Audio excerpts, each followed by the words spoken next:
Амасындар ма балалар, қалдарың қалай? Балалар, мынандай бір есеп қарастырайық. Әрқайсының заряды 3,8 заряд кулон болатын 3 заряд тең қабырғалы үшбұрыштың төбелеріне орналасқан. Әрбір зарядқа әрекет ететін қорытқыш күштілігі тең болу үшін осы үшбұрыштың центріне қандай зарядты орналастыру керек? Бұлар біз үшбұрыштың центріне нулевой зарядты орналастырамыз және теріс зарядты орналастырамыз. Сол кезде, яғни 3 заряд 3 жаққа қарата кулон күшінің арқасынан кетіп қалмайды. Яғни тынышта тұрады деген сөз ғой. Бірінші, ол қалай екен? Сұлбаны қарап алайық балалар. Яғни Q1 заряд Q3 зарядқа әсер етті, 1D3 зарядпен Q2 заряд Q3 зарядқа әсер етті. Осы кезде әсер ететін қорытқы күшті параллелограмм ережесі бойынша салып қойдық. Енді осы қорытқы күшіміздің шамасы өзіне қарата тартып тұратын сынақ зарядтағы F0,3-ке тең болса, онда үшбұрыштың тең қабырғалы үшбұрыштың төбесінде отырған зарядтарымыз жан жаққа қашып кетпейді деген сөз. Енді осыны жазып қойық. Сонымен F қорытқымыз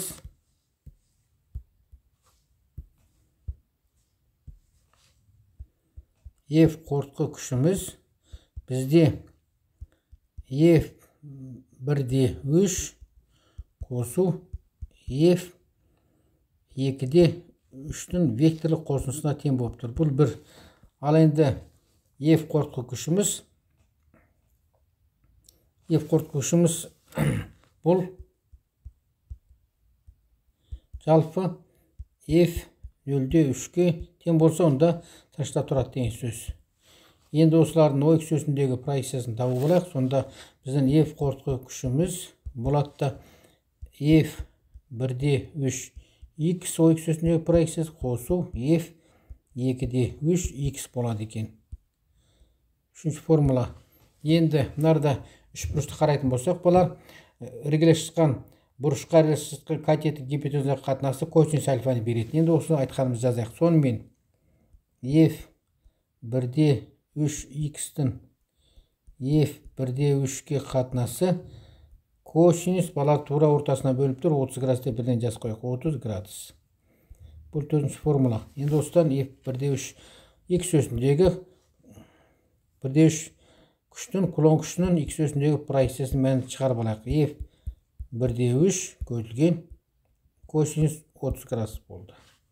Бұл 5. Енді F2D3-ті де осылай жазсарға болады. Бұлар F2D3 X F2D3 тең болады F2D3 косинус 30 градус. Бұл 6-шы формула. Енді 5 пен 6-ны 3-ке қойық деп жазып қойық бұлар. 5 пен 6-ны 3-ке қоямыз. Қойық. Сонымен қорытқы күшіміз бізден F1D3 косинус 30 градус, бізден 30 градус деп жазып қойдық қой балар. Жаза берейік. 4-30 градус қосу F2D3 косинус 30 градус. Тең болады. Косинус 30 градус жақсан сыртына шығарып жерек. Косинус 2 зарядтар өзара тең. Жарайды, онда косинус 30 градус жақсан сыртына шығарып тұрайық. Косинус 30 градус. Бізде бұлардың арақашықтары тең. Одан кейін зарядтар шамасы тең. Сондықтан біреуін ғана жазып салуымызға болады.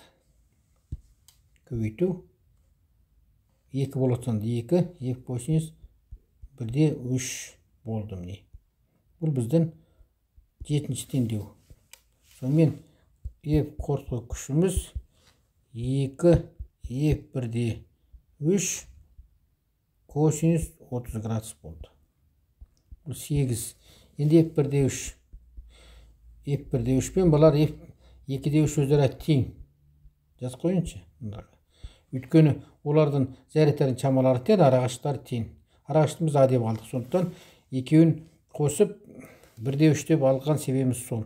Сонымен біреуін табысақ болды. F1D3 тең болады K Q1 Q2 екеуін заряд шамасы тең. Сонда Q квадрат деп бірнеше сарақ бар. Q квадрат бөлінген арақашықтық А квадрат деп жазайық. Бұл 10. 10-ды 8-ге қоямыз. 10-ды 8-ге қоямыз. Сонымен F қорытқы күшіміз 2 k q квадрат бөлінген а квадрат көбейту косинус 30 градус. Біраз ықшамдап берейік. 2 k q квадрат бөлінген а квадрат тубырасында 3 бөлінген 2 ықшамдалады екен. 2 мен 2 қысқартып жіберейік. Қалғанын жазайық. Сонымен тубырасында 3k q квадрат бөлінген а квадрат деген осындай бір жақсы формуламыз шықты. Сонымен қорытқы күшіміз екі зарядтан үшінші зарядқа әсер еткен кезде пайда болған қорытқы күштің шамасы тубырасында 3k q квадрат бөлінген а квадрат болды. 12. Енді f0,3 тауып алайық бұлар. f0,3 тен болады k q q0 бөлінген r квадрат. Арақашық не деп белгіледім бұлар? r квадрат. 13. Бұл тең қабырғалы үшбұрыш болғандықтан бұлар. Мынарда суретті тағы да салып қойдым. Мынарамыз 90 градус. Ұстап салатымыз 90 градус. Яғни биссектрисасы болады. Бисек қақ бөледі. Яғни егер бұлай жүргізетін болсақ, бұл жерде ерді тауып үшін балар бұрышқа ірге шыққан катеттің гипотенузаға қатынасы косинус альфаны береді. Яғни а бөлінген 2-нің ерге қатынасы. Осыны жазып қояйық. Сонымен а бөлінген 2-нің ерге қатынасы тағы да тең қабырғалы үшбұрыштың әрбір қабырғасы 60 градустан бұрышы қақ бөлініп тұр 30 градус, тағы да 30 градуспен жұмыс істейміз, косинус 30 градус балар. Бұл 14-ші формула. Енді осыдан ерді тауып аламыз ғой. Тең болады а бөлінген 2 косинус 30 градус 15. Енді арғарыда біраз тағы да ықшамдап алайық. Тең болады а бөлінген 2 косинус тубырасында 3 бөлінген 2. 2 мен 2 қысқарады. Өте ықшамдалған бір формула шықты. А бөлінген тубырасында 3. Бұны алгебрадан өте жақсы білесіңдер. Тең болады а бөлінген тубырасында 3. Бұл сендерге жай ғана еске түсіру үшін ғана жазып жатырмын балар. 16, 17. Енді 17-ні 13-ке қоямыз деп жазып қойық балар. 17-ні 13-ке қоямыз. Сонымен f0,3 k q q0 r квадратымыз а квадрат бөлінген 3. Тубырасының 3-нің квадраты 3 қалады. Тең болады 3k q q0 бөлінген а квадрат қалды. Сонымен f0 3 3k q q0 бөлінген а квадрат қалды. Бұл біздің 18-тен де болсын. Енді 18 қорытқы күшті жазғанбыз. 12 мен 18 теңестіреміз деп жазып қойық болар. 12 мен 18-ді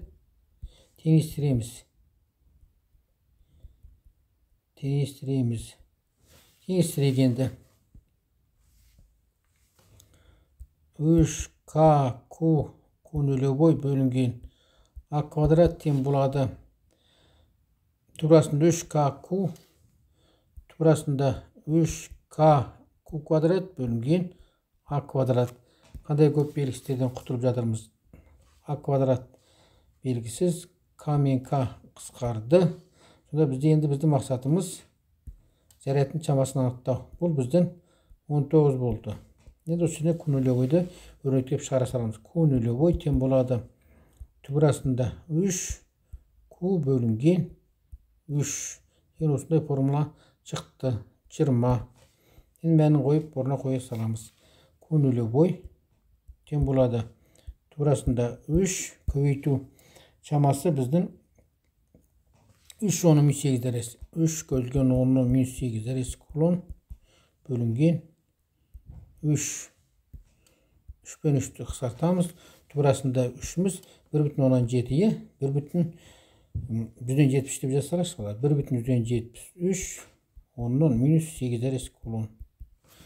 Сонда q0 тең болады 1,173 оннан минус 8 дәресі кулон екен. Яғни біздегі тең қабырғалы үш қабырғасының төбесіне зарядтардың шамасы 1,3,8 дәрежесі кулон орналастырған кезде осы зарядтарымыз ешқайда кетіп қалмай тепе-теңдікте тұру үшін осының центріне біз 1,73 оның -8 дәрежесі теріс таңбалы зарядты орналастырсақ, сонда қорытқыш нөлге тең болады да зарядтарымыз ешқайда кетіп қалмайды екен. Осымен сабағымыз аяқталды.